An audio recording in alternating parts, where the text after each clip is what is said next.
रात के 11 बजे थे।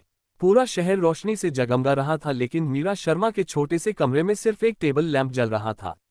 वह अपने कैनवास पर झुकी हुई थी। उसकी उंगलियां रंगों से भरी हुई थीं और आंखों में थकान साफ दिखाई दे रही थी।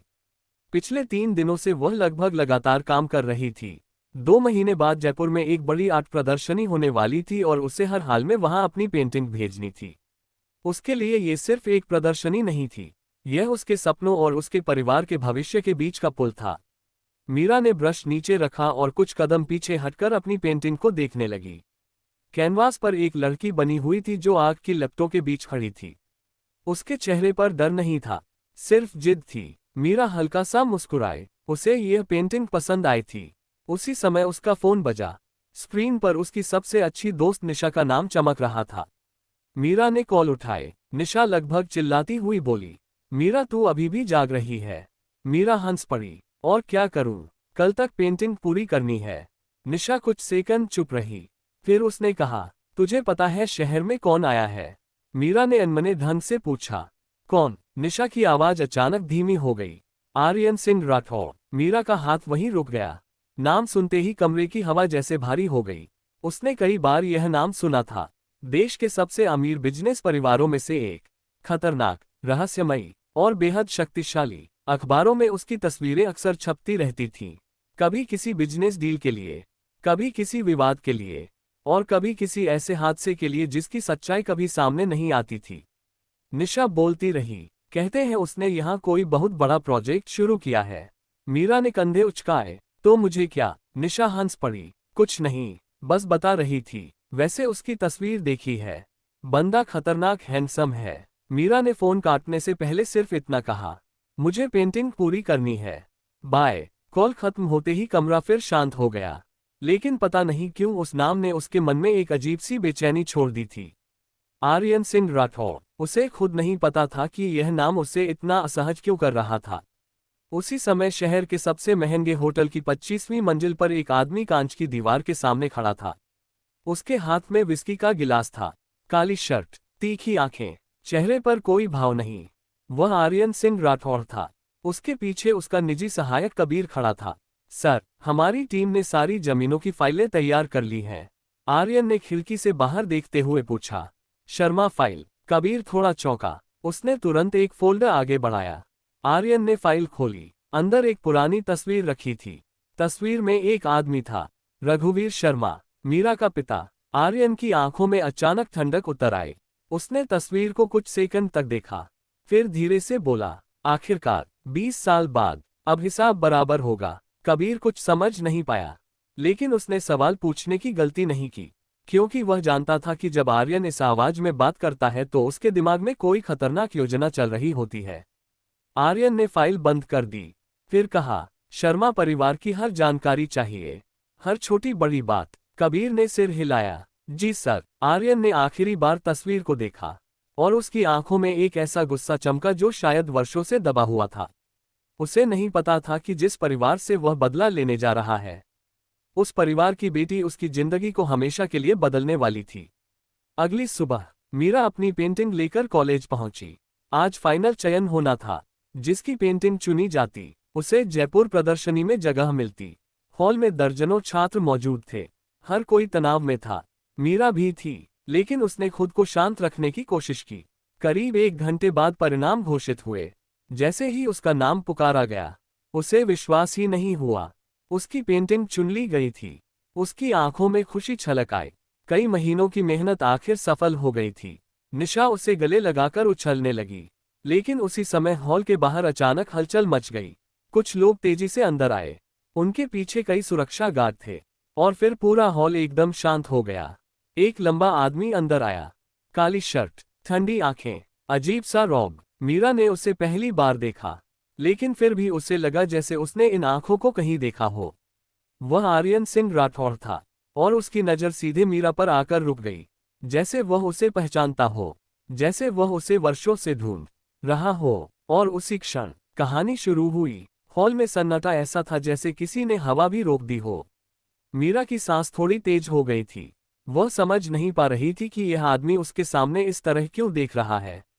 आर्यन सिंह राठौड़, वह नाम अब सिर्फ खबरों में नहीं था, अब वह सामने खड़ा था।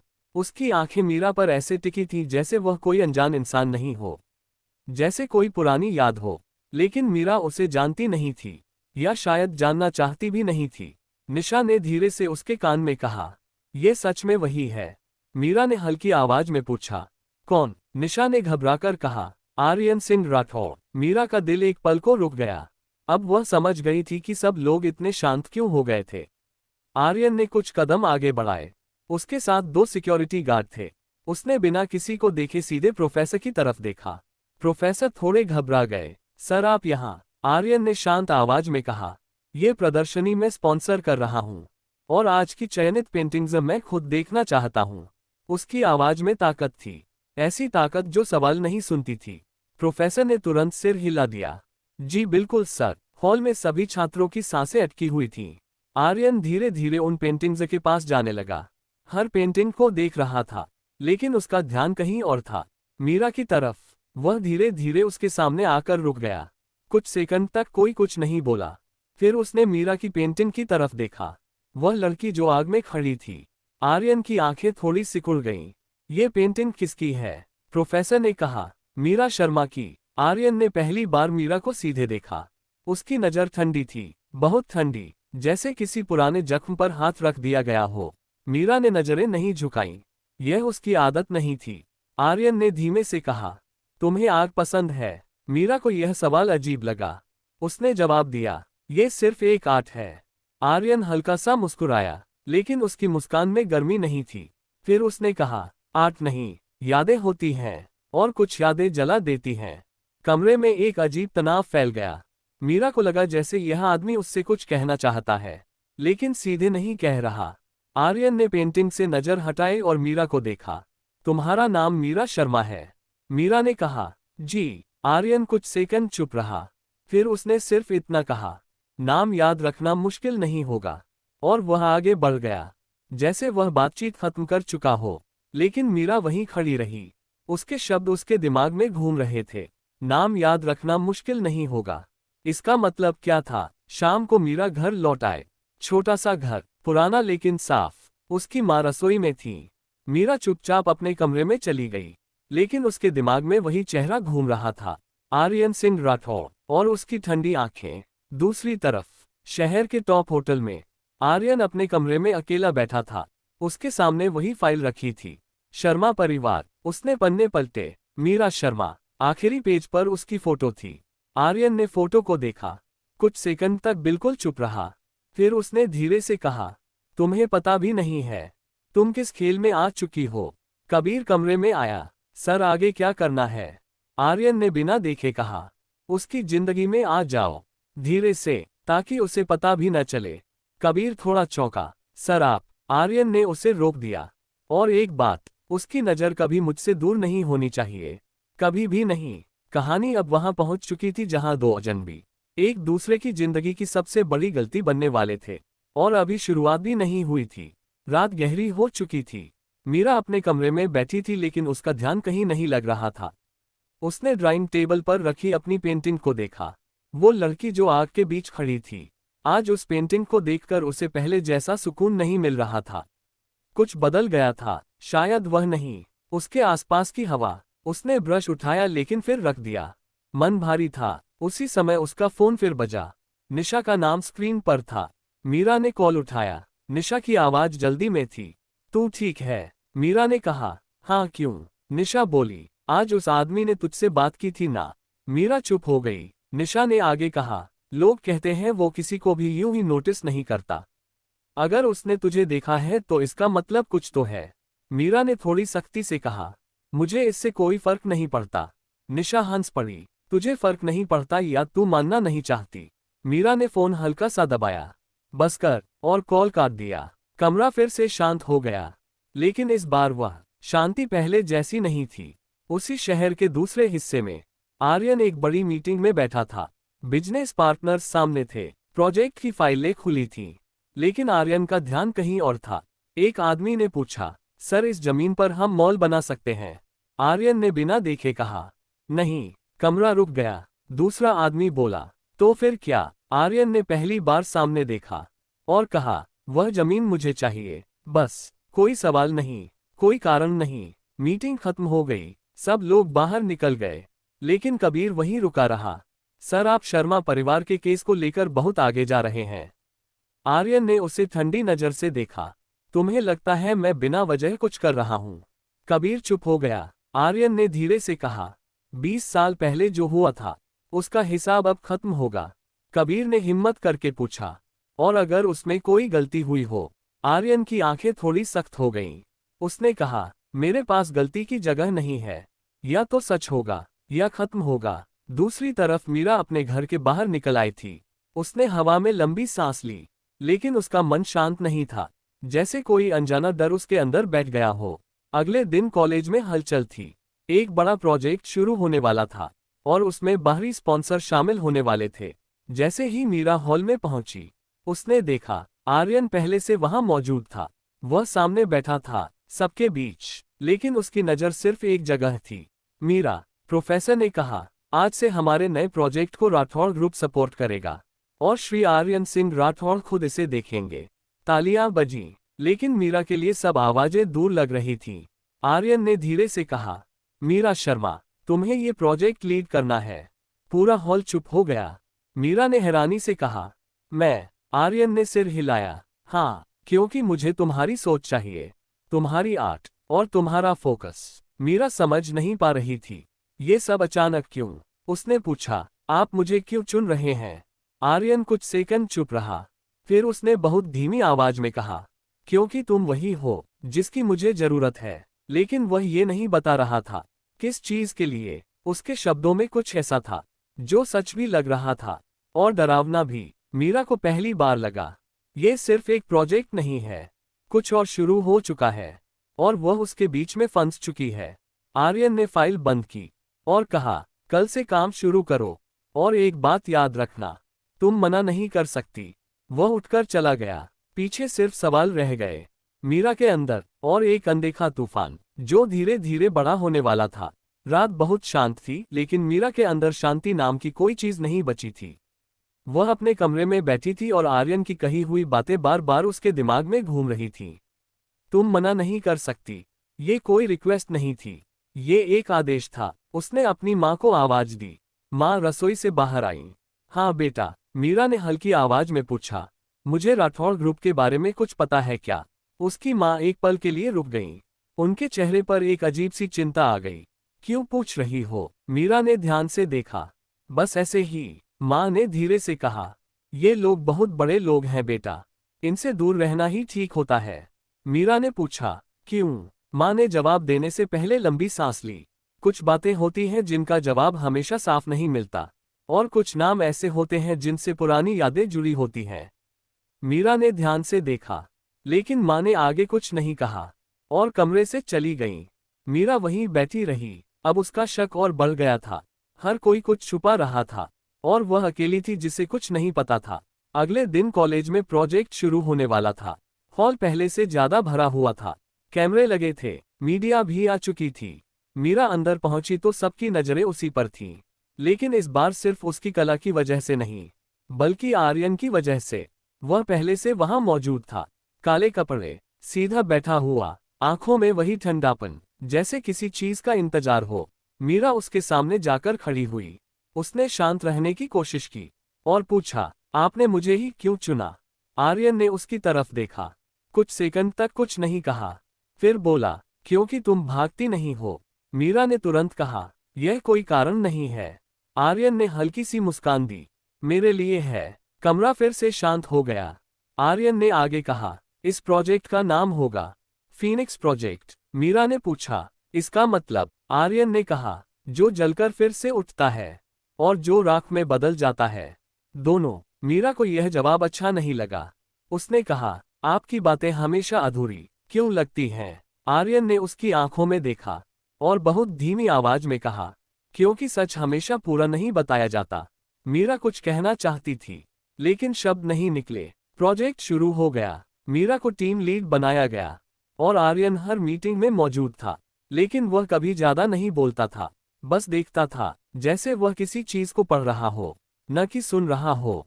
दिन गुजरने लगे और धीरे धीरे मीरा को एक अजीब बात महसूस होने लगी। आर्यन उसकी हर छोटी चीज जानता था, उसकी पसंद, उसका काम करने का तरीका, यहाँ तक कि वह कब थक जाती है, ये सब किसी ने बताया नहीं था। तो फिर कैसे? एक शाम मीरा देर तक कॉलेज में रुकी थी। हॉल खाली हो चुका था। वह अकेली पेंटिंग देख रही थी। तभी पीछे से आवाज आई, तुम्हें अकेले रहना पसंद है? मीरा पलटी। आर्यन खड़ा था। मीरा ने कहा, आप यहाँ क्यों हैं? आर्यन धीरे से आगे आया। यह मेरा प्रोजेक्ट है। मीरा ने कहा, लेकिन कॉलेज बंद हो चुका है। आर्यन ने कहा, मैं बंद चीजों का इंतजार नहीं करता। मीरा ने उसे घूरा। आप हर चीज को कंट्रोल करना क्यों चाहते हैं? आर्यन थोड़ी देर चुप रहा।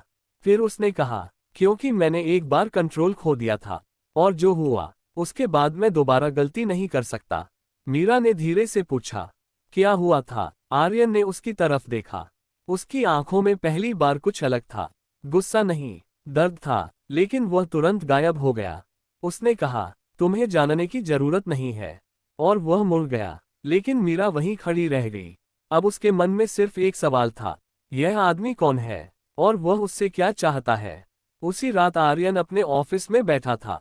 वही फाइल सामने थी, शर्मा परिवार। उसने धीरे से एक फोटो निकाली, रघुवीर शर्मा, और बहुत धीमे स्वर में कहा, तुमने सब कुछ छीन लिया था, अब मैं भी वही करूंगा। लेकिन उसे नहीं पता था, जिसे वह सिर्फ एक नाम समझ रहा था, वही नाम उसकी पूरी दुनिया बदलने वाला था। और अब कहानी वापस नहीं जा सकती थी। अगली सुबह हवा थोड़ी अलग थी। मीरा को खुद नहीं पता था क्यों, लेकिन उसका मन बेचैन था, जैसे कुछ बड़ा होने वाला हो। कॉलेज में आज एक खास दिन था, फीनिक्स प्रोजेक्ट की पहली बड़ी प्रस्तुति। पूरा हॉल तैयार था, कैमरे, फैकल्टी और कुछ बाहरी मेहमान भी मौजूद थे। और बीच में बैठा था आर्यन सिंह राठौड़।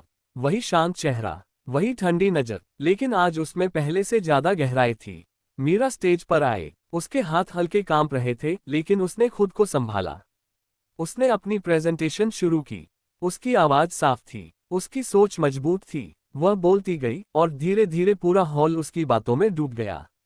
आर्यन उसे बिना पलक झपकाए देख रहा था, जैसे वह शब्द नहीं सुन रहा हो, कुछ और समझ रहा हो। प्रेजेंटेशन खत्म हुई। पूरा हॉल तालियों से भर गया।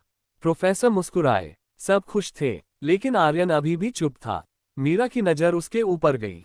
उनकी आंखें मिली, और उस एक पल में मीरा को लगा जैसे वह जीत गई हो, या शायद किसी चीज में फंस गई हो।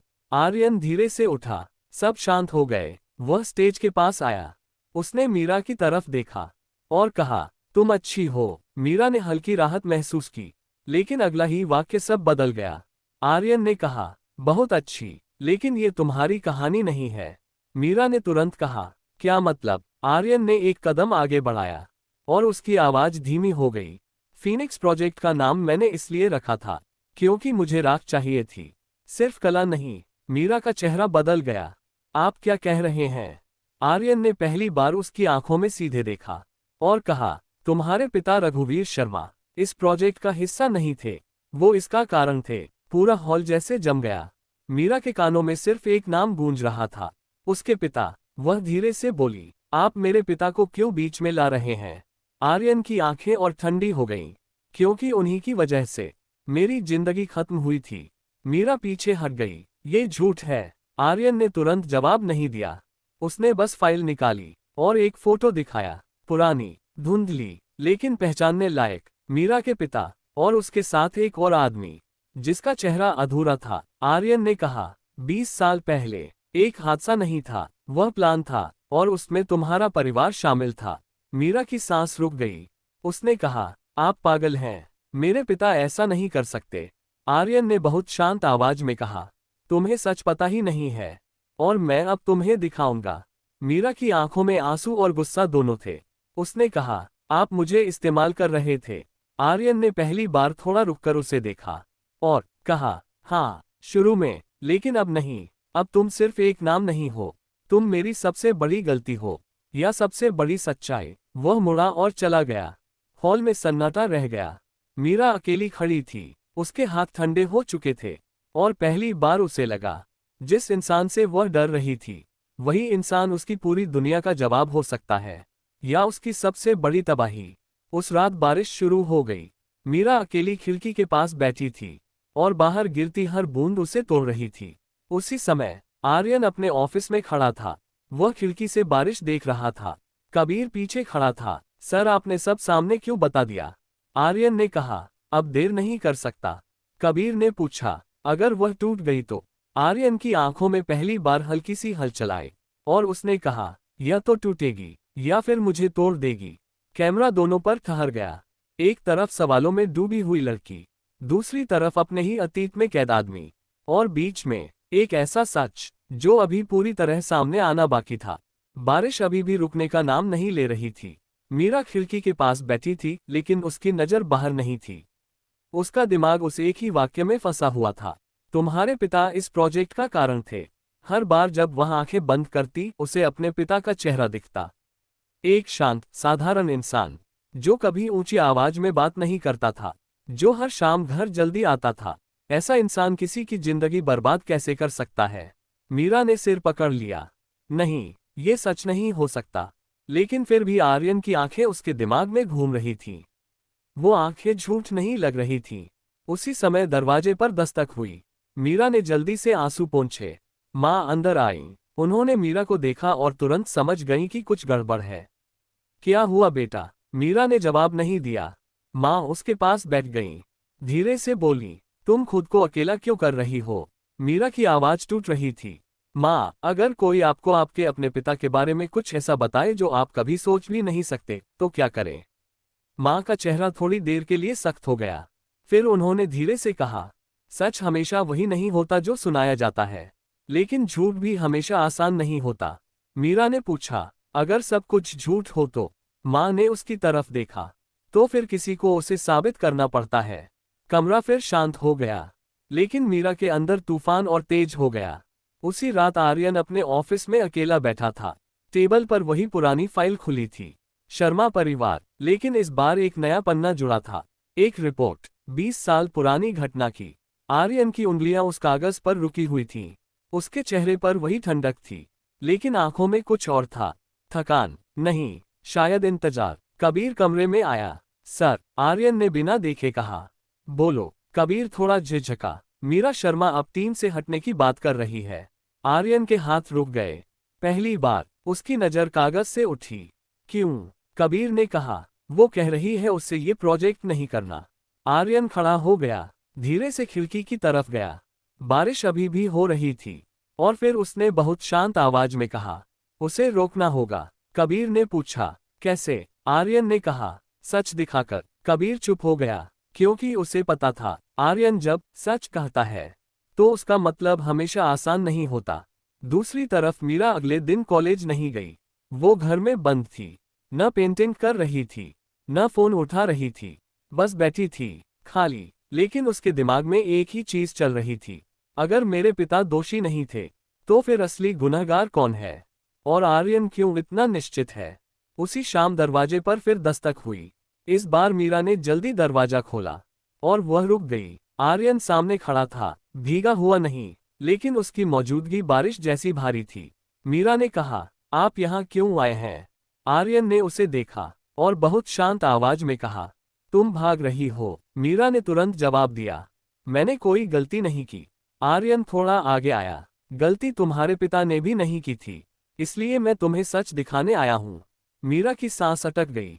उसने धीमे से पूछा, कौन सा सच? आर्यन ने उसकी आंखों में देखा और कहा, जो तुम्हारी पूरी जिंदगी बदल देगा।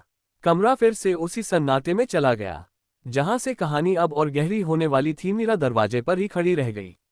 आर्यन के शब्द उसके अंदर किसी पत्थर की तरह गिर चुके थे। जो तुम्हारी पूरी जिंदगी बदल देगा। उसने धीमे से पूछा, तुम मुझे क्यों परेशान कर रहे हो?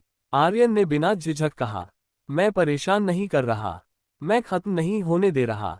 मीरा ने तुरंत जवाब दिया, मैंने आपसे कुछ नहीं मांगा। आर्यन ने उसकी तरफ देखा, तुम्हारे पास मांगने का समय नहीं था, तुम्हें बस एक कहानी दिखाई गई है। मीरा की आंखें सिकुड़ गईं। किसकी कहानी? आर्यन थोड़ा रुका, फिर धीरे से कहा, तुम्हारे पिता की और मेरी। ये सुनकर मीरा पीछे हट गई।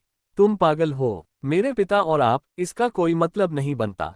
आर्यन ने कदम अंदर रखा, मतलब बनता है, अगर तुम पूरा सच देखो। मीरा ने दरवाजा बंद करने की कोशिश की, लेकिन आर्यन ने उसे रोका नहीं। बस कहा, अगर तुमने अभी दरवाजा बंद किया तो तुम हमेशा के लिए अंधेरे में रह जाओगी। ये लाइन मीरा को रोक गई। उसके हाथ दरवाजे पर ही रुक गए। आर्यन ने धीमी आवाज में कहा, मैं तुम्हें मजबूर नहीं कर रहा, लेकिन एक बार सुन लो, फिर चाहे मुझसे नफरत करना। मीरा कुछ सेकंड चुप रही, फिर दरवाजा थोड़ा खोल दिया। आर्यन अंदर आ गया। कमरा छोटा था, साधारण, लेकिन वहां हवा भारी हो गई। मीरा ने कहा, जल्दी बोलिए। आर्यन ने एक फाइल टेबल पर रखी और कहा, 20 साल पहले एक सरकारी प्रोजेक्ट था, एक जमीन का सौदा और एक हादसा। मीरा ने तुरंत कहा, मेरे पिता सरकारी आदमी नहीं थे। आर्यन ने सिर हिलाया, नहीं थे, लेकिन उस प्रोजेक्ट के गवाह थे। मीरा का चेहरा बदल गया। गवाह? आर्यन ने फाइल खोली, एक रिपोर्ट दिखाए, धुंधली फोटो। उसमें मीरा के पिता किसी मीटिंग में बैठे थे और सामने कुछ बड़े अधिकारी। आर्यन ने कहा, तुम्हारे पिता ने एक फाइल पर साइन करने से इनकार किया था, जिससे पूरा घोटाला सामने आ सकता था। मीरा की सांस धीमी हो गई। आर्यन ने आगे कहा, लेकिन उस रात आग लग गई और कहा गया कि तुम्हारे पिता जिम्मेदार थे। मीरा ने धीरे से कहा, यह झूठ है। आर्यन ने उसे सीधे देखा, अगर झूठ होता तो मुझे मेरी जिंदगी नहीं गंवानी पड़ती। कमरा कुछ सेकंड के लिए बिल्कुल शांत हो गया। मीरा की आंखों में आंसू आ गए। फिर उसने धीरे से पूछा, आपका इसमें क्या लेना देना है? आर्यन ने पहली बार नजर हटा ली और बहुत धीमे स्वर में कहा, उस आग में मेरे परिवार का भी नाम था, लेकिन सच छुपा दिया गया और मुझे बचपन से यही सिखाया गया कि दोषी तुम्हारे पिता हैं। मीरा ने कहा, तो आप बदला ले रहे हैं? आर्यन ने जवाब नहीं दिया, बस खड़ा रहा। ये चुप्पी ही जवाब थी। मीरा ने गुस्से में कहा, आपने मुझे इस्तेमाल किया, मेरे काम को, मेरी जिंदगी को। आर्यन ने पहली बार उसकी तरफ देखा और कहा, शुरू में हाँ। मीरा ने कहा, और अब? आर्यन की आंखों में कुछ टूटता हुआ सा दिखा, अब मुझे खुद नहीं पता। मीरा चुप हो गई। पहली बार आर्यन वैसा नहीं लग रहा था जैसा पहले लगता था। ठंडा नहीं, थका हुआ। आर्यन ने फाइल बंद की और कहा, तुम्हारे पास दो रास्ते हैं, या तो मुझसे नफरत करो या सच देखो, लेकिन बीच में नहीं रह सकती। मीरा ने पूछा, क्यों? आर्यन ने उसकी आंखों में देखा, क्योंकि अब जो शुरू हुआ है उसे कोई नहीं रोक सकता। वह मुड़ा और दरवाजे की तरफ बढ़ा, लेकिन बाहर निकलने से पहले रुका और बिना पीछे देखे कहा, और हाँ, तुम्हारे पिता दोषी थे या नहीं, ये तुम्हें मैं नहीं, सबूत बताएंगे। और वह चला गया। मीरा वहीं खड़ी रह गई। उसके हाथ कांप रहे थे और पहली बार उसे समझ नहीं आ रहा था वह किस पर भरोसा करे, अपने दिल पर या उस सच पर जो अभी पूरी तरह सामने भी नहीं आया था। और उसी रात कहीं दूर एक पुराना आदमी एक फाइल जलाते हुए मुस्कुराया, क्योंकि उसे पता था सच धीरे नहीं आएगा, वह तूफान बनकर आएगा और सब कुछ जला देगा। रात और गहरी हो चुकी थी। मीरा अपने कमरे में बैठी थी, लेकिन इस बार वह खाली नहीं थी। उसके सामने आर्यन की दी हुई फाइल खुली पड़ी थी। वही धुंधली तस्वीरें, वही रिपोर्ट, और हर पन्ना उसके दिमाग में एक नया सवाल छोड़ रहा था। उसने धीरे से फाइल बंद की, लेकिन आंखें अब भी उसी पर टिकी थीं। अगर ये सच है, तो मेरे पिता ने कभी वो किया ही नहीं जो मुझे बताया गया था। उसके अंदर कुछ टूट रहा था, लेकिन कुछ जुड़ भी रहा था। उसी समय फोन बजा, अनजान नंबर। मीरा ने कुछ देर देखा और फिर उठा लिया। दूसरी तरफ कोई आवाज नहीं थी, सिर्फ सांसों की हल्की आवाज। मीरा ने कहा, कौन है? कुछ सेकंड बाद एक भारी आवाज आई, तुम्हें फाइल मिल गई। मीरा के हाथ ठंडे हो गए। कौन बोल रहा है आप? आवाज थोड़ी रुक कर आए, तुम्हें अभी इस खेल से बाहर निकल जाना चाहिए। मीरा ने तुरंत पूछा, कौन सा खेल? लेकिन कॉल कट हो गया। मीरा कुछ सेकंड तक फोन देखती रही।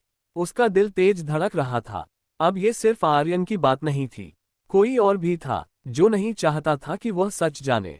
दूसरी तरफ आर्यन अपनी कार में बैठा था। वह अकेला था, ड्राइवर नहीं था, सिर्फ खामोशी थी और उसके हाथ में वही पुरानी रिपोर्ट। उसने लाइट ऑन की और एक नाम पर उंगली रखी, राघव मेहता। आर्यन की आंखें सिकुड़ गईं। कबीर की कॉल आए। सर, एक बात पता चली है। आर्यन ने कहा, बोलो। कबीर की आवाज धीमी थी। जिस रात आग लगी थी, उस रात वहां राघव मेहता भी मौजूद थे। आर्यन के चेहरे पर कोई प्रतिक्रिया नहीं आई, बस उसने धीरे से कहा, अब मिल गया। कबीर ने पूछा, क्या? आर्यन ने कहा, असली चेहरा। फोन कट हो गया। मीरा अगली सुबह कॉलेज गई। वह टूट चुकी नहीं थी, लेकिन बदल चुकी थी। अब वह सिर्फ डर नहीं रही थी, अब वह सवाल पूछ रही थी। वह सीधे प्रोफेसर के पास गई। सर, मुझे उस पुराने प्रोजेक्ट के बारे में जानना है। प्रोफेसर घबरा गए। किसने बताया तुम्हें? मीरा ने कहा। सच जानना जरूरी है। प्रोफेसर ने उसे रोकने की कोशिश की, लेकिन मीरा नहीं रुकी। उसने फाइल रूम खोलने की मांग की, और आखिरकार उसे एक पुरानी फाइल मिल गई। 20 साल पुरानी घटना। उसने फाइल खोली, और उसका हाथ रुक गया। एक नाम था, राघव मेहता, वही नाम जो आर्यन की रिपोर्ट में था, लेकिन इस बार उसके साथ एक और चीज थी, हस्ताक्षर। मीरा ने ध्यान से देखा, और उसका दिल बैठ गया। उसके पिता के सिग्नेचर भी वहां थे, लेकिन कुछ अजीब था, सिग्नेचर मेल नहीं खा रहे थे। मीरा को समझ आ गया, कुछ गलत है। या तो दस्तावेज झूठा है, या पूरा सच छुपाया गया है। उसी समय पीछे से आवाज आई, तुम्हें ये नहीं देखना चाहिए था। मीरा ने पलटकर देखा। आर्यन खड़ा था। इस बार उसकी आंखों में गुस्सा नहीं था, चेतावनी थी। मीरा ने फाइल कसकर पकड़ ली, और कहा, मुझे पूरा सच चाहिए। आर्यन ने धीमे से कहा, सच आसान नहीं होता। मीरा ने जवाब दिया, अब डर भी नहीं लगता। आर्यन कुछ पल उसे देखता रहा, फिर बोला, तो फिर तैयार हो जाओ, क्योंकि अब जो सामने आएगा वो तुम्हारे पिता को भी बदल देगा, और मुझे भी। हॉल में हवा भारी हो गई, और इस बार दोनों समझ चुके थे, अब वापसी नहीं है। सच अपनी आखिरी परत खोलने वाला था, और किसी का भी अतीत सुरक्षित नहीं रहेगा। मीरा और आर्यन आमने सामने खड़े थे। बीच में सिर्फ एक पुरानी फाइल थी, लेकिन असल में दूरी कहीं ज्यादा बड़ी थी। मीरा ने फाइल कसकर पकड़ रखी थी, जैसे अगर उसने छोड़ दिया तो उसका पूरा जवाब भी गिर जाएगा। आर्यन ने शांत आवाज में कहा, तुम जो ढूंढ रही हो वो तुम्हारे लिए आसान नहीं होगा।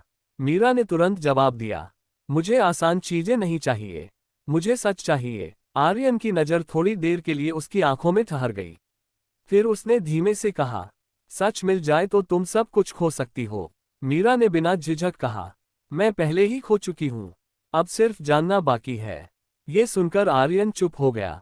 उसके चेहरे पर पहली बार कोई सख्ती नहीं थी, सिर्फ थकान थी, जैसे वह ये लड़ाई बहुत पहले लड़ चुका हो, और अब बस उसे दोहराते हुए देख रहा हो।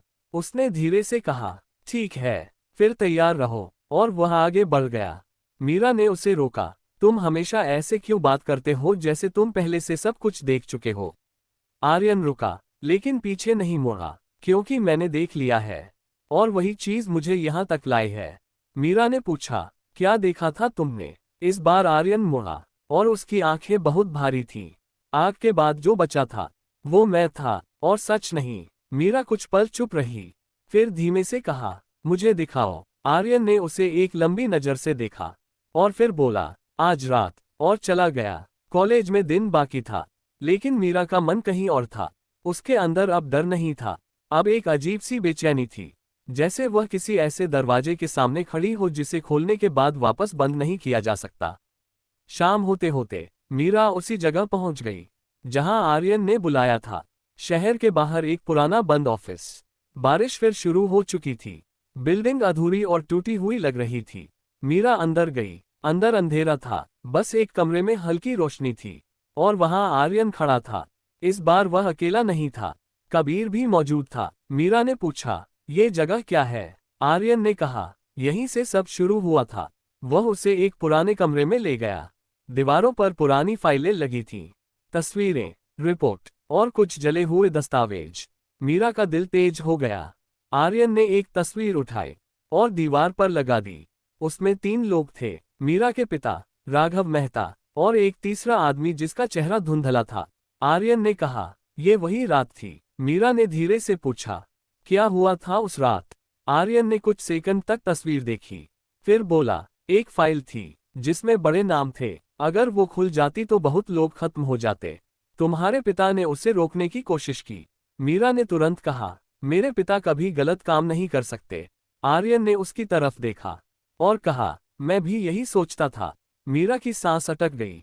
आर्यन आगे बढ़ा और एक जला हुआ कागज दिखाया। ये वही फाइल थी जो बचाई नहीं जा सकी। मीरा ने पूछा, तो आग कैसे लगी? आर्यन की आवाज धीमी हो गई, किसी ने लगाए, ताकि सच हमेशा के लिए खत्म हो जाए। मीरा के हाथ कांपने लगे, और फिर उसने पूछा, और मेरे पिता? आर्यन ने उसकी आंखों में देखा और बहुत धीरे से कहा, या तो वो बचाने वालों में थे या फिर रोकने वालों में। और दोनों ही हालत में कोई उन्हें जिंदा नहीं छोड़ना चाहता था। कमरे में सन्नाटा छा गया। बारिश की आवाज अब बहुत तेज लग रही थी। मीरा ने पहली बार महसूस किया, ये सिर्फ एक कहानी नहीं है, यह एक जंग है जो अभी भी खत्म नहीं हुई। और वह बीच में खड़ी थी, एक ऐसे सच के साथ जो उसे तोड़ भी सकता था और बदल भी सकता था। कमरे में भारी सन्नाटा था। बारिश की आवाज अब दीवारों से टकराकर लौट रही थी, जैसे पूरा शहर इस सच को सुन रहा हो। मीरा वहीं खड़ी थी, उसके हाथ अभी भी कांप रहे थे। उसने धीरे से पूछा, तो असली गुनहगार कौन है? आर्यन ने जवाब तुरंत नहीं दिया। वह दीवार पर लगी तस्वीरों को देखता रहा, जैसे हर चेहरा उसे कुछ याद दिला रहा हो। फिर उसने कहा, अगर मुझे पता होता तो ये कहानी बहुत पहले खत्म हो जाती। मीरा ने गुस्से में कहा, तो फिर आप मुझसे क्या चाहते हैं? आर्यन ने उसकी तरफ देखा और पहली बार उसकी आवाज थोड़ी धीमी और साफ थी। मैं चाहता हूं कि तुम सच देखो, चाहे वो तुम्हें मुझसे नफरत करने पर मजबूर कर दे। मीरा ने कहा, और अगर सच में मेरे पिता दोषी नहीं हुए तो? आर्यन कुछ पल चुप रहा, फिर बोला, तो हम दोनों ने अपनी जिंदगी गलत आदमी के नाम कर दी है। ये लाइन मीरा को अंदर तक हिला गई। वह पीछे हट गई। नहीं, मेरे पिता ने कभी ऐसा नहीं किया होगा, आर्यन ने बिना भाव के कहा। यही बात मैं भी खुद से कहता था, लेकिन फिर ये सब मिला। उसने दीवार की तरफ इशारा किया। सारे सबूत अधूरे हैं, जानबूझकर अधूरे, ताकि कोई पूरा सच तक न पहुंच सके। मीरा की आंखों में आंसू और गुस्सा दोनों थे।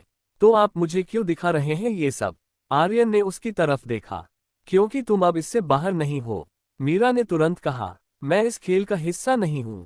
आर्यन ने एक कदम आगे बढ़कर कहा, तुम पहले दिन से हो, बस तुम्हें पता नहीं था। ये सुनकर मीरा का दिल तेज धड़कने लगा। कबीर ने बीच में धीरे से कहा, सर, लेकिन आर्यन ने उसे रोक दिया। नहीं, अब उसे सब पता होना चाहिए। आर्यन ने एक फाइल उठाई और मीरा के सामने रख दी। इसमें वो सब है जो मैंने पिछले महीनों में पाया है, लेकिन एक चीज अभी भी मिसिंग है। मीरा ने पूछा, क्या? आर्यन ने उसकी आंखों में देखा और कहा, उस रात का आखिरी गवाह, जो आज भी जिंदा है। कमरे में सन्नाटा टूट गया। मीरा ने पूछा, कौन? आर्यन ने बहुत धीरे से कहा, राघव मेहता। ये नाम सुनते ही मीरा का शरीर जम गया। मेरे पिता? आर्यन ने सिर हिलाया। या वो आदमी जिसने सब कुछ शुरू किया? लेकिन सच अभी भी अधूरा है। मीरा ने फाइल उठाई लेकिन खोल नहीं पाई। उसके हाथ रुक गए। अगर मैं ये पढ़ लूंगी तो? आर्यन ने कहा, तो तुम वापस वही इंसान नहीं रहोगी जो अभी हो। मीरा ने गहरी सांस ली और फाइल खोल दी। उसके अंदर पन्ने थे, तस्वीरें और एक रिपोर्ट। लेकिन जैसे ही उसने पढ़ना शुरू किया, उसकी आंखें फैल गईं, उसके होंठ कांपने लगे। उसने धीरे से कहा, ये गलत है।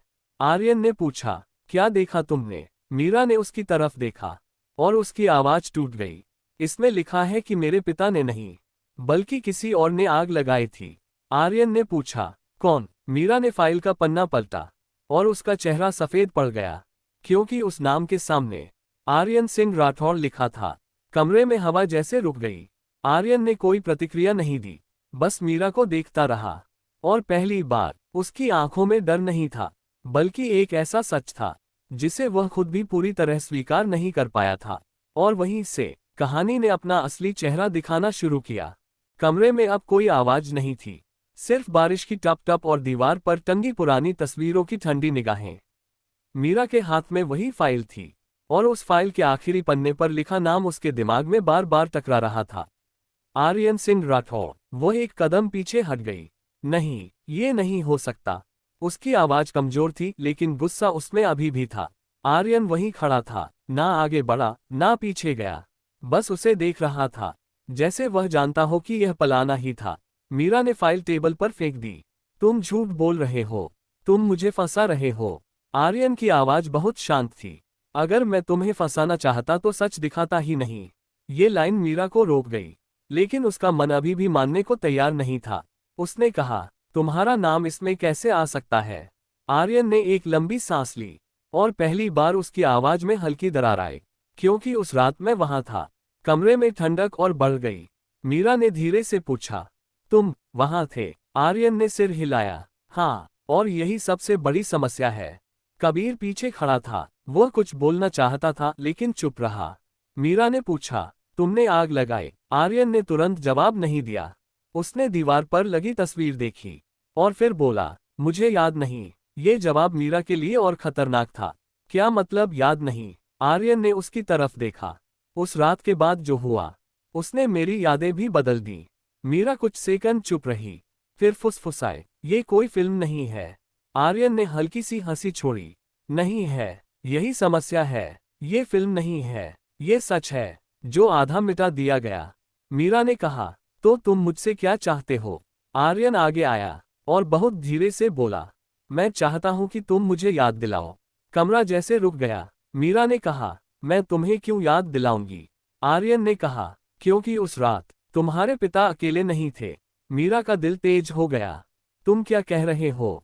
आर्यन ने फाइल से एक पुरानी फोटो निकाली। उसमें एक बच्ची थी, धुंधली सी। मीरा लगभग पहचान नहीं पा रही थी, लेकिन फिर भी कुछ जाना पहचाना लगा। आर्यन ने कहा, ये तुम हो? मीरा का चेहरा पीला पड़ गया। नहीं, मैं उस समय वहां नहीं थी। आर्यन ने उसकी आंखों में देखा और कहा, यही तो सबसे बड़ा सवाल है। अगर तुम वहां नहीं थी, तो तुम्हें याद क्यों है? मीरा के हाथ कांपने लगे। उसे अचानक कुछ फ्लैशबैक जैसा महसूस हुआ। आग, चीखें और एक आदमी की आवाज, भागो। लेकिन वह साफ नहीं था। वह सिर पकड़कर बैठ गई। नहीं, ये गलत है। आर्यन ने धीरे से कहा, तुम्हारा दिमाग तुम्हें बचा रहा है। मीरा चिल्लाए, बस करो। कमरा हिल गया। कबीर ने एक कदम आगे बढ़कर कहा, सर ये बहुत ज्यादा हो रहा है। लेकिन आर्यन ने उसे रोक दिया। नहीं, अब इसे पूरा सच चाहिए। मीरा धीरे धीरे उठी और आर्यन को घूरते हुए बोली, अगर मैं उस रात वहां थी भी, तो इसका मतलब ये नहीं कि तुम निर्दोष हो। आर्यन की आंखें थोड़ी सिकुड़ी। मीरा ने आगे कहा, तुम या तो मुझे सच दिखा रहे हो या खुद को बचा रहे हो। ये सुनकर पहली बार आर्यन चुप हो गया। बहुत देर तक। बारिश तेज हो गई और उसी खामोशी में उसने कहा, शायद दोनों। मीरा के चेहरे पर झटका आया। आर्यन ने आगे कहा, मैंने उस रात कुछ देखा था और फिर अगली सुबह मैं जागा ही अलग था। मीरा ने पूछा, क्या देखा था? आर्यन ने उसकी तरफ देखा और बहुत धीरे से बोला, एक चेहरा जो वहां नहीं होना चाहिए था। और उसी चेहरे ने सब कुछ बदल दिया। कमरे में फिर सन्नाटा छा गया और इस बार सच सिर्फ खुल नहीं रहा था, वह टूट रहा था। मीरा अब भी फर्श पर बैठी थी। उसके अंदर जो कुछ स्थिर था वो धीरे धीरे टूट रहा था। आर्यन के शब्द हवा में लटक रहे थे। एक चेहरा जो वहां नहीं होना चाहिए था। मीरा ने धीरे से पूछा, किसका चेहरा? आर्यन ने जवाब देने से पहले एक लंबा सन्नाटा लिया। फिर बोला, अगर मैं नाम ले दूं, तो ये कहानी और भी खतरनाक हो जाएगी। मीरा ने तुरंत कहा, ये कहानी पहले ही खतरनाक है, अब इससे ज्यादा क्या होगा? आर्यन उसकी तरफ देखा और बहुत शांत आवाज में कहा, अब जो होगा वो सच होगा। मीरा खड़ी हो गई। तुम हर बात को रहस्य क्यों बनाते हो? सीधे बोलो, उस रात वहां कौन था? आर्यन ने कुछ पल उसे देखा, फिर धीरे से कहा, राघव मेहता नहीं थे अकेले। मीरा का दिल एक पल के लिए रुक गया। उसने फुसफुसा कर पूछा, और कौन? आर्यन ने कहा, तुम्हारे पिता। ये सुनकर मीरा का गुस्सा वापस आ गया। वह आगे बढ़ी, तुम बार बार मेरे पिता को बीच में ला रहे हो। क्यों मेरे ही परिवार को दोष दे रहे हो? आर्यन ने अचानक तेज आवाज में कहा, मैं दोष नहीं दे रहा, मैं सवाल उठा रहा हूं। कमरा एकदम शांत हो गया। आर्यन ने अपनी आवाज फिर से नियंत्रित की और कहा, उस रात जो आग लगी, वो अचानक नहीं लगी थी, वो अंदर से शुरू हुई थी। मीरा ने कहा, इसका सबूत क्या है? आर्यन ने फाइल से एक और पन्ना निकाला और टेबल पर रख दिया। यह एक छोटा सा बयान था, एक सुरक्षा गार्ड का, जिसमें लिखा था, आग लगने से पहले 2 लोग अंदर गए थे। मीरा ने झुककर पढ़ा। उसके हाथ कांप रहे थे। 2 लोग कौन? आर्यन ने कहा, यही सवाल मैंने 20 साल से पूछा है। मीरा ने अचानक कहा, और जवाब नहीं मिला। आर्यन ने सिर हिलाया, क्योंकि जवाब मिटा दिया गया। मीरा ने धीरे से पूछा, किसने मिटाया? आर्यन ने उसकी तरफ देखा और कहा, उन लोगों ने जो आज भी सत्ता में हैं। कमरे में हवा भारी हो गई। मीरा ने फाइल बंद कर दी और कहा, मैं इस पर भरोसा नहीं कर सकती। आर्यन ने बिना भाव के कहा, तुम्हें करना भी नहीं चाहिए, तुम्हें सिर्फ देखना चाहिए। मीरा ने गुस्से में कहा, तुम मुझे हर बार आधा सच दिखाते हो, पूरा क्यों नहीं? आर्यन उसके पास आया और पहली बार उसकी आवाज में कुछ टूटता हुआ सा था, क्योंकि पूरा सच किसी को बचने नहीं देता। मीरा चुप हो गई। आर्यन ने धीरे से कहा, तुम सोच रही हो कि मैं तुम्हें फंसा रहा हूं, लेकिन सच ये है, मैं खुद भी फंसा हुआ हूं। मीरा ने उसकी आंखों में देखा। इस बार वहां ठंडक नहीं थी, थकान थी, बहुत गहरी थकान। आर्यन ने कहा, अगर मैं गलत हूं तो मैं खुद खत्म हो जाऊंगा, लेकिन अगर तुम गलत हो तो तुम्हारा पूरा परिवार खत्म हो जाएगा। ये लाइन मीरा के लिए बहुत भारी थी। वह पीछे हट गई। नहीं, ये धमकी है, आर्यन ने तुरंत कहा। नहीं, ये चेतावनी है। दोनों के बीच सन्नाटा फिर लौट आया। कबीर ने धीरे से कहा, सर हमें वहां वापस जाना चाहिए। उस जगह पर, आर्यन ने सिर हिलाया। हाँ, अब वही आखिरी जगह है जहां सच दबाया गया था। मीरा ने पूछा, कौन सी जगह? आर्यन ने उसकी तरफ देखा और कहा, वही जहां तुम्हें भी होना चाहिए था उस रात। मीरा के अंदर फिर वही झटका लगा, और इस बार उसे लगा कि अब वह सिर्फ एक कहानी नहीं सुन रही, वह खुद उस कहानी का हिस्सा बन रही है। और जो सच आने वाला है वह किसी को भी पहले जैसा नहीं छोड़ेगा। मीरा कुछ देर तक खड़ी रही। उसके दिमाग में बस एक ही चीज घूम रही थी, वही जगह जहां तुम्हें भी होना चाहिए था उस रात। उसने धीमे से कहा, तुम फिर वही बात क्यों कर रहे हो? मैं उस रात कहीं नहीं थी। आर्यन ने उसकी तरफ देखा और बहुत शांत आवाज में बोला, तुम्हें ये सच लगने की जरूरत नहीं है, तुम्हें सिर्फ देखना है। मीरा ने तुरंत कहा, मैं अंधी नहीं हूं। आर्यन थोड़ा आगे आया और बोला, फिर भी तुम आधा ही देख रही हो। कमरे में तनाव बढ़ गया। कबीर ने धीरे से कहा, सर अगर हम वहां जाएंगे तो बहुत जोखिम है। आर्यन ने बिना देखे कहा, जोखिम पहले ही शुरू हो चुका है, अब बस खत्म करना है। मीरा ने बीच में कहा, तुम मुझे कहां ले जा रहे हो? आर्यन ने उसकी आंखों में देखा और कहा, वहीं जहां सच दबा दिया गया था और जहां तुम्हारे सवालों के जवाब आज भी जल रहे हैं। कुछ देर बाद तीनों एक पुरानी लोकेशन पर पहुंचे। शहर के बाहरी हिस्से में एक अधूरा और जला हुआ स्ट्रक्चर, लोहे की टूटी हुई छतें, काली दीवारें और हवा में पुरानी राख की हल्की सी गंध। मीरा वहीं रुक गई। ये जगह, उसकी आवाज धीमी थी, जैसे उसे कुछ याद आने की कोशिश हो रही हो। आर्यन ने कहा, हाँ यही। मीरा ने चारों तरफ देखा। उसके दिमाग में हल्की हल्की तस्वीरें बनने लगीं। लाल रोशनी, दौड़ते लोग और एक जोरदार आवाज, लेकिन सब धुंधला था। उसने सिर पकड़ लिया। नहीं, मैं यहाँ नहीं थी। आर्यन ने उसकी तरफ देखा और कहा, तुम्हारा दिमाग तुम्हें रोक रहा है, क्योंकि सच बहुत भारी है। मीरा ने गुस्से में कहा, बस करो, तुम हर चीज को मेरे दिमाग से जोड़ रहे हो। आर्यन ने बिना जवाब दिए उसे अंदर ले गया। वह जगह अंदर से और भी टूटी हुई थी, दीवारों पर पुराने जलने के निशान और जमीन पर टूटी हुई चीजें। आर्यन रुका और कहा, यही शुरू हुआ था? मीरा ने पूछा, क्या? आर्यन ने एक दीवार की तरफ इशारा किया और कहा, झूठ, जो आज तक सच बनकर घूम रहा है। मीरा ने धीरे से पूछा, तुम किस झूठ की बात कर रहे हो? आर्यन ने फर्श पर पड़ा एक पुराना टुकड़ा उठाया, जो किसी फाइल का हिस्सा था। उस पर धुंधले अक्षर थे, प्रोजेक्ट रिपोर्ट। मीरा ने उसे देखा और कहा, ये वही प्रोजेक्ट है। आर्यन ने सिर हिलाया, हाँ, जिसने सब कुछ बदल दिया। मीरा ने कहा, लेकिन इसमें मेरे पिता का नाम क्यों आया? आर्यन ने उसकी आंखों में देखा और बहुत धीमे स्वर में कहा, क्योंकि उन्हें सामने रखा गया था। मीरा का चेहरा बदल गया। सामने रखा गया था, आर्यन ने कहा, असली लोग पीछे छिपे थे और जो सामने थे उन्हें दोषी बना दिया गया। मीरा ने फाइल का टुकड़ा कसकर पकड़ लिया। तो तुम कह रहे हो कि मेरे पिता को फंसाया गया? आर्यन ने कहा, मैं कह रहा हूं कि अभी तुमने आधा सच भी नहीं देखा। मीरा ने गहरी सांस ली और कहा, तो पूरा सच क्या है? आर्यन ने उसकी तरफ देखा और इस बार उसकी आवाज बहुत धीमी थी। पूरा सच यह है कि उस रात 3 लोग नहीं थे, 4 थे। मीरा की आंखें फैल गईं। 4? आर्यन ने सिर हिलाया। हाँ, और चौथा व्यक्ति वही था जिसने आग लगाई थी। कमरे में सन्नाटा टूट गया। मीरा ने धीरे से पूछा, कौन? आर्यन ने एक लंबा सन्नाटा लिया और फिर कहा, जो आज भी इस कहानी को लिख रहा है। मीरा ने पूछा, मतलब? आर्यन ने उसकी आंखों में देखा और कहा, मतलब ये कि यह सब अभी भी खत्म नहीं हुआ है, और जिस दिन तुम्हें पूरा सच पता चलेगा, उस दिन या तो तुम मुझे बचाओगी या खत्म कर दोगी। मीरा वहीं खड़ी रह गई। उसके सामने अब सिर्फ सवाल नहीं थे, एक पूरी जंग थी जो अब उसके अंदर शुरू हो चुकी थी। और बाहर बारिश फिर से तेज होने लगी थी, जैसे आसमान भी इंतजार कर रहा हो। अगले सच का बारिश अब तेज हो चुकी थी। टूटी हुई इमारत के अंदर भी पानी की हल्की बूंदें गिर रही थीं, जैसे छत खुद भी इस सच को छिपा नहीं पा रही हो। मीरा वहीं खड़ी थी। उसके दिमाग में 4 लोग और चौथा व्यक्ति लगातार घूम रहे थे। उसने धीरे से पूछा, अगर चौथा व्यक्ति वही है जिसने आग लगाई थी, तो तुम उसे जानते हो? आर्यन ने जवाब देने से पहले कुछ सेकंड चुप्पी रखी। फिर कहा, मैं जानता था। मीरा ने तुरंत उसकी तरफ देखा। क्या मतलब था? आर्यन ने उसकी नजरों से बचने की कोशिश नहीं की।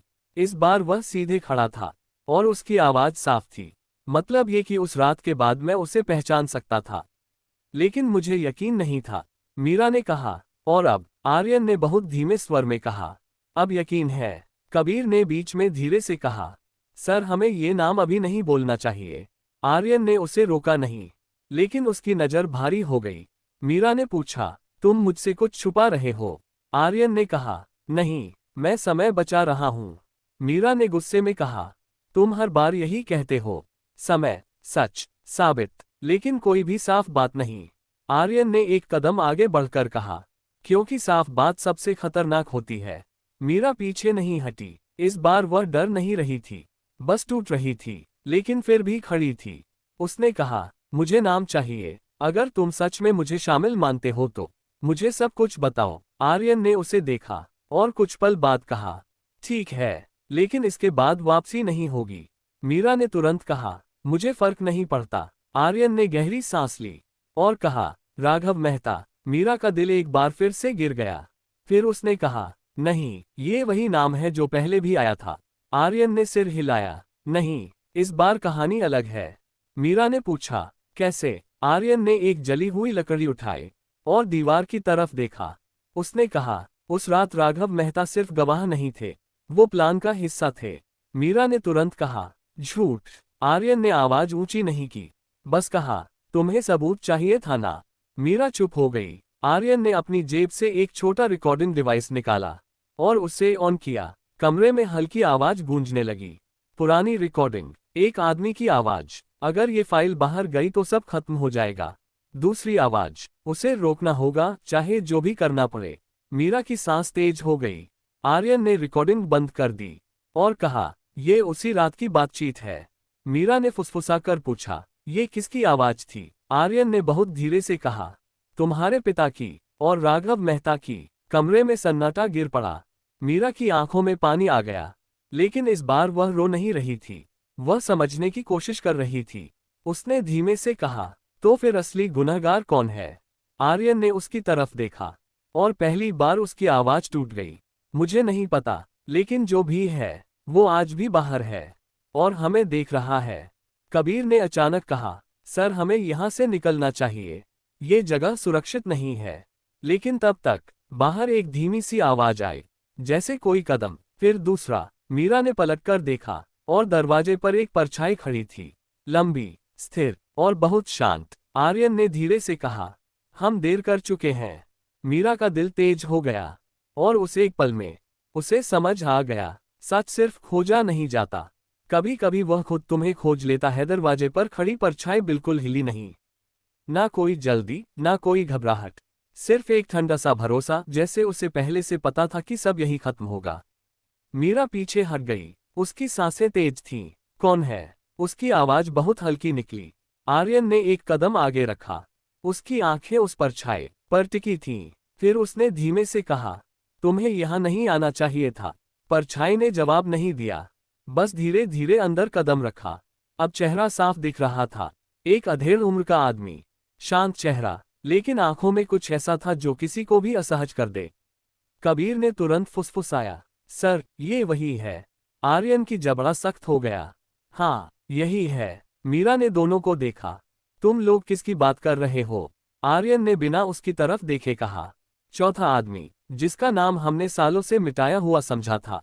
मीरा ने धीमे से पूछा, तुम कौन हो? आदमी हल्का सा मुस्कुराया और बहुत शांत आवाज में बोला, मैं वो हूँ जिसने कहानी लिखी थी। कमरे में हवा भारी हो गई। मीरा ने तुरंत कहा, झूठ, मेरे पिता का नाम इसमें क्यों डाल रहे हो? आदमी ने उसे देखा और कहा, क्योंकि तुम्हारे पिता ने खुद अपना नाम लिखा था। आर्यन ने तुरंत कहा, बस करो। आदमी ने उसकी तरफ देखा और मुस्कुराया, तुम अब भी वही कर रहे हो आर्यन। आधा सच, ताकि तुम खुद को सही साबित कर सको। आर्यन का चेहरा सख्त हो गया। तुम यहाँ क्यों आए हो? आदमी ने जेब से एक पुरानी चाबी निकाली और कहा, क्योंकि असली फाइल अब भी बाकी है। मीरा ने पूछा, कौन सी फाइल? आदमी ने उसकी तरफ देखा और धीरे से कहा, वो फाइल जिसमें सच नहीं लिखा गया था, बल्कि बनाया गया था। कबीर ने धीरे से कहा, सर हमें इसे रोकना होगा। लेकिन आर्यन रुका नहीं। उसने कहा, तुमने सब कुछ छुपाया, क्यों? आदमी ने पहली बार उसकी आंखों में देखा और कहा, क्योंकि अगर सच सामने आता तो तुम्हारा अस्तित्व ही नहीं बचता। मीरा का दिल बैठ गया। क्या मतलब? आदमी ने आगे कदम बढ़ाया और कहा, उस रात सिर्फ आग नहीं लगी थी, उस रात एक सिस्टम बचाया गया था और कुछ लोगों को जानबूझकर जलने दिया गया था। आर्यन ने धीरे से कहा, नाम लो। आदमी ने उसकी तरफ देखा और बोला, राघव मेहता, तुम्हारे पिता और तुम्हारे अपने लोग भी। मीरा की सांस अटक गई। नहीं, ये सच नहीं हो सकता। आदमी ने कहा, सच वही होता है जो बच जाता है, बाकी सब कहानी बन जाता है। आर्यन ने अचानक कहा, फाइल कहाँ है? आदमी ने मुस्कुराकर चाबी ऊपर उठाई और कहा, जहां तुम कभी पहुंच नहीं पाए, लेकिन वो लड़की पहुंच सकती है। उसने मीरा की तरफ इशारा किया। मीरा पीछे हट गई। मैं नहीं, मैं इसमें नहीं हूं। आदमी ने कहा, तुम हमेशा से थी, बस तुम्हें याद नहीं। और उसी पल एक तेज आवाज आई, जैसे कुछ टूट गया हो। लाइट झपकी और जब फिर से उजाला आया, आदमी वहां नहीं था, सिर्फ चाबी जमीन पर पड़ी थी। आर्यन तुरंत आगे बढ़ा, लेकिन वह खाली था। कबीर ने कहा, वो बाहर निकल गया है। आर्यन ने धीरे से कहा, अब खेल शुरू हो गया है। मीरा वहीं खड़ी थी, उसके हाथ कांप रहे थे और उसके दिमाग में सिर्फ एक बात थी, अगर मैं हमेशा से इस कहानी का हिस्सा थी, तो मैं कौन हूं असल में? और उसी अंधेरे में कहानी ने अपना सबसे खतरनाक मोड़ ले लिया, क्योंकि अब सच सिर्फ सामने नहीं आ रहा था, अब वह लोगों को चुन रहा था।